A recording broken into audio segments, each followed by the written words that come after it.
आपण बघितलं तर पुण्याचा विचार केला तर पुण्यामध्ये दोन्ही काका पुतण्यांना जोरदार हादरा आहे. त्यांच्या राजकारणाला हादरा आहे आणि पुढच्या काळामध्ये पवारांचं राजकारण आता कसं असणार आहे, ते पाहणं फार महत्वाचं आहे.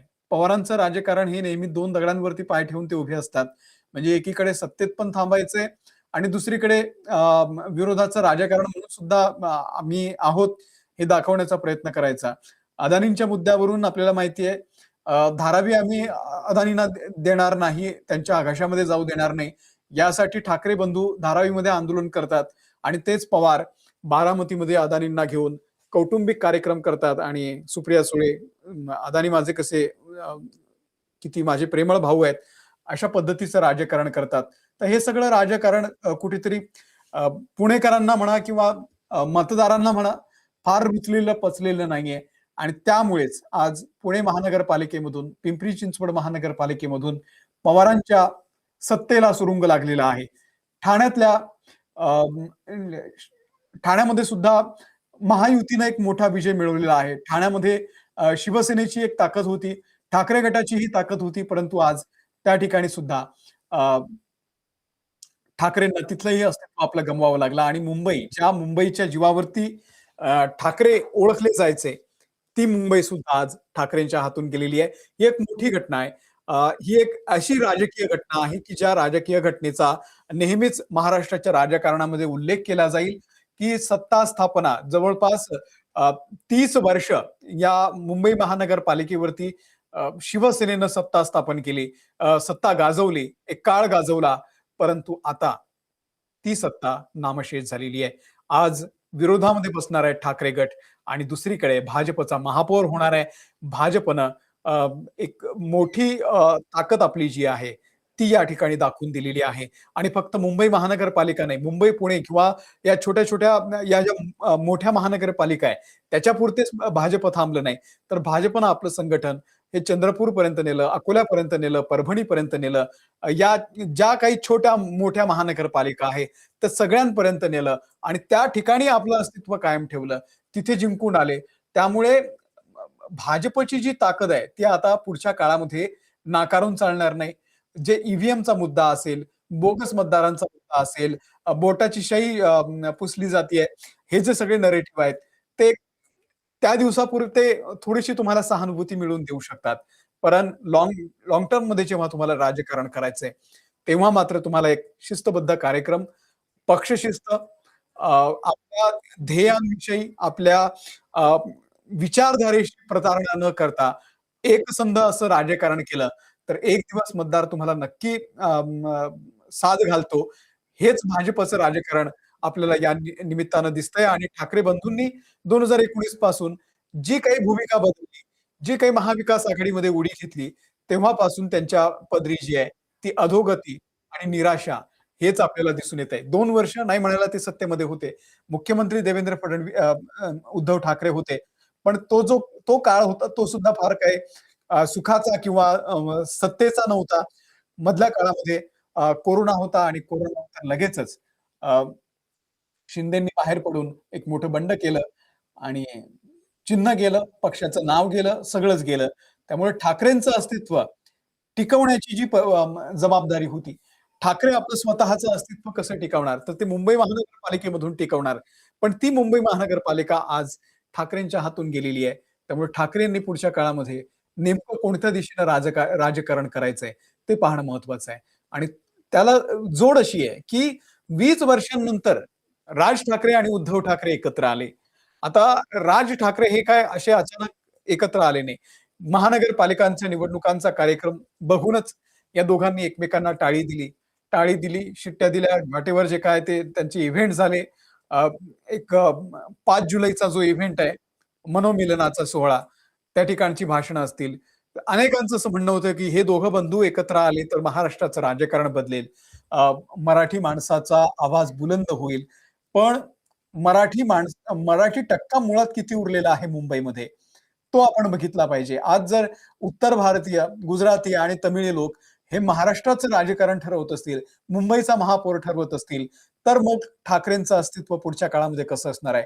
त्यांनी राजकारण मराठी माणसाच्या जीवावरती करावं का? हा सुद्धा मुद्दा महत्वाचा आहे. आणि हेच डोळे उघडणारी निवडणूक आहे ठाकरे बंधूंसाठी. दुसरीकडे पवारांसाठी सुद्धा, की पवार एकीकडे महाविकास आघाडीचा, इंडिया आघाडीचा भाग बनतात. राहुल गांधी अदानींवरती जोरदार टीका करतात आणि त्याच इंडिया आघाडीचा भाग असलेले शरद पवार आपल्या बारामतीमध्ये, आपल्या घरामध्ये अदानींसोबत ज्या ठिकाणी आहे ते जेवणाच्या पंक्ती उठवतात. तर हे जे राजकारण आहे, हे लोकांना दिसतंय ना. तर मग असं दोन्ही दगडांवरती पाय ठेवून तुम्हाला राजकारण करता येत नाही आणि जनता सुद्धा बघतीये आणि या दोघांसाठीही डोळे उघडणारी ही निवडणूक आहे. आता यातून शून्यातून ठाकरे गट म्हणा किंवा पवार असतील, हे आपलं राजकारण पुढे कसं नेतात ते पाहणं फार महत्वाचं आहे. याच शून्यामधून भाजप पुढे आलेला आहे. 25-30 वर्षांआधी जर गेलं, तर भाजप होती किती? भाजपचं अस्तित्व किती होतं? भाजप मुंबईमध्ये आली ती याच शिवसेनेच्या जीवावरती आली आणि आज त्याच शिवसेनेला संपवून भाजपनं आपलं स्वतःचं अस्तित्व निर्माण केलं.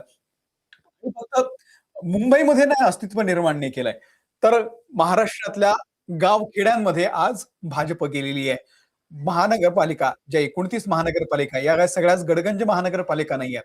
अनेक महानगरपालिका या लहान आहेत, छोट्या आहेत, त्यांचं बजेटही कमी आहे. परंतु त्या ठिकाणी सुद्धा मुख्यमंत्री देवेंद्र फडणवीस गेले. त्या ठिकाणी सुद्धा त्यांचे स्टार प्रचारक गेले. त्याच ठिकाणी सुद्धा त्यांनी असं म्हटलं नाही, की नाही मुंबईमध्ये आम्हाला फोकस करायचा आहे. आम्हाला अकोला नकोय, आम्हाला नांदेड नकोय, असं त्यांनी म्हटलेलं नाहीये. तर ते तिथे सुद्धा गेले. तिथे सुद्धा कार्यक्रम केले, तिथे सुद्धा इव्हेंट केले, तिथे सुद्धा रॅली केल्या आणि या सगळ्याच महानगरपालिका त्यांनी आज खेचून आणलेल्या आहेत. त्यामुळे ठाकरे म्हणतील, "आम्ही आता मुंबईच्या बाहेर जाणार नाही. आम्ही काय तर दादरच्या बाहेरच पडणार नाही. आम्ही शिवाजी पार्कातच सभा घेऊ, आम्ही ठाण्यातच सभा घेऊ."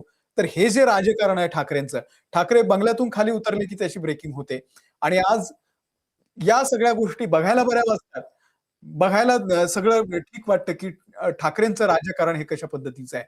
पण मतदारांना आपलंसं वाटेल, असं राजकारण येत्या काळामध्ये ठाकरे बंधूंकडून होईल, अशी अपेक्षा करायला हरकत नाहीये. हे डोळे उघडणारी निवडणूक आहे. आणि सगळ्यात महत्त्वाचा प्रश्न, जर दोघे बंधू एकत्र आले, तर आता दोघांकडेही सत्ता नाहीये. दोघेही शून्य झालेले आहेत. म्हणजे ठीक आहे, हे नगरसेवक आहेत त्यांच्याकडे आज 60-70 नगरसेवक आहेत. पण विरोधातले नगरसेवक आहेत, त्यांच्या हातामध्ये सत्तेच्या चाव्या नाहीयेत. जो काही निधी मिळेल त्याच्यामध्ये विकास कामं करायची आहेत. पण मग पुढच्या काळामध्ये ठाकरेंचं अस्तित्व टिकवण्यासाठी जो महत्वाचा विरोधी पक्ष आहे, तो म्हणून टिकवण्यासाठी ठाकरे म्हणा किंवा पवार म्हणा, हे भाजपला टक्कर देण्यासाठी नेमकं काय करणार आहे, ते पाहणं महत्वाचं आहे. या महानगरपालिकेच्या निवडणुकीच्या तोंडावर ठाकरे गटातले अनेक निष्ठावान ते भाजपमध्ये गेलेत. आता जेव्हा मुंबई महानगरपालिका मिळालेली आहे, तर ठाकरेंकडे आता जे आहेत आजच्या घडीला, ते कितपत उरतील? हा सुद्धा एक महत्त्वाचा मुद्दा आहे. म्हणजे आतापर्यंतचा जर भाजपचा इतिहास बघितला आपण, तर या 70 पैकी किती ठाकरे बंधू आपल्या सोबत ठेवतील किंवा त्यांच्यासोबत राहतील, हा प्रश्न आहे. कारण सत्तेमध्ये जर तुम्हाला सामील व्हायचं असेल, तर तुम्ही लगेच उडी मारता इकडून तिकडे आणि जर सत्ता नसेल, तुमच्या हातामध्ये सत्तेची चावी नसेल, तर मग ते नगरसेवक पण काही कामाचं नाही. अशी सुद्धा परिस्थिती आहे. त्यामुळे हे मिळालेले जे नगरसेवक आहेत आज 70 तर ते राखून ठेवणं हे सुद्धा महत्वाचं काम आहे. आणि दुसरीकडे आपल्या पक्षाला पुन्हा एकदा उभं करण्याची जी संधी आहे, ती दोन्ही ठाकरे बंधूंकडे आहे. बघूयात पुढच्या काळामध्ये हे खरंच मराठी माणसासाठी एकत्र आले होते, की ही राजकीय ॲडजस्टमेंट होती. स्वतःचं अस्तित्व टिकवण्यासाठी ॲडजस्टमेंट होती. ते त्यांचं पुढचं राजकारण ठरवणार आहे. कारण सत्ता नसली आणि तेव्हा सुद्धा जर तुम्ही एकत्र राहिले, तर त्या गोष्टीला महत्त्व असतं. आता दोन्ही बंधू राज ठाकरे नेमकं काय करतात ते पाहणं महत्त्वाचं आहे. राज ठाकरे हे तर 6-6 महिन्याला त्यांच्या ज्या भूमिका आहेत त्या बदलत असतात. कधी कोणाला बिनशर्त देतात, कधी कोणाला टाळी देतात, कधी निवडणूकच लढवत नाहीत, कधी कोणाच्या विरोधामध्ये उमेदवारच देत नाहीत. तर हे सगळं राज ठाकरेंचं जे राजकारण आहे, सीझनल राजकारणी आहेत राज ठाकरे. ते मध्येच म्हणजे निवडणुका आल्या की त्यांचं राजकारण सुरू होतं. त्यांच्या मग त्या सभा सुरू होतात. मग त्या नेत्यांना भेटणं, त्यांच्या त्या काय मीटिंग वगैरे असतात, ते सगळं ते त्यांचं सुरू होतं. आणि जेव्हा तुमच्याकडे वर्ष 2 वर्ष निवडणुका नसतात, तेव्हा राज ठाकरे दिसतही नाहीत. ही परिस्थिती आहे. तर अशाने पक्ष चालत नाही. हे सुद्धा मतदारांनी या निवडणुकीमधून ठाकरे बंधूंना दाखवून दिलेला आहे आणि येत्या काळामध्ये ठाकरेंचं राजकारण कसं असेल ते पाहणं महत्वाचं आहे. दुसरीकडे शरद पवार प्रचंड फिरतात, गावाखेड्यामध्ये जातात, मतदारांशी संपर्क ठेवून आहेत. पण ज्या पद्धतीचं राजकारण करतात, म्हणजे अदानी हा मुद्दा तर एक आहेतच. पण दुसरीकडे ज्या पुतण्यानं तुमचा पक्ष फोडला, ज्या पुतण्यानं तुम्हाला तुमच्या चिन्ह घेतलं, ज्या पुतण्यानं तुमचं नाव घेतलं, त्याच्यासोबत तुम्ही राजकीय ॲडजस्टमेंट म्हणून जाता. तुमच्या पक्षाचे पुणे शहराध्यक्ष असलेले प्रशांत जगताप यांना राजीनामा द्यावा लागतो. जर ते तत्व पाळत असतील, तर एक नेता म्हणून तुम्ही तत्व पाळू शकत नाही का? राजकीय ॲडजस्टमेंट म्हणून तुम्ही पुण्यामध्ये आलात. तुम्ही पुण्यामध्ये काय मिळवलत? आज तुमच्या पदरी निराशा आलेली आहे आणि जर तुम्ही एक तटस्थपणानं या निवडणुकीला पुढे गेलेला असतात, तर कदाचित यापेक्षा बेटर तुम्हाला आकडे मिळालेले असते शरद पवारांना. पण पवारांचं राजकारण हे पुणे महानगरपालिकेतलं तर संपलेलंच आहे आणि दुसरीकडे आपण बघितलं तर पिंपरी चिंचवडमध्ये तेही संपल्यात जमा आहे. त्यामुळे भाजप आज या सगळ्या निवडणुकीमध्ये आपल्याला आघाडीवरती असल्याचं दिसतंय. जे आकडे आहेत मुंबईमधले ते तर मी तुम्हाला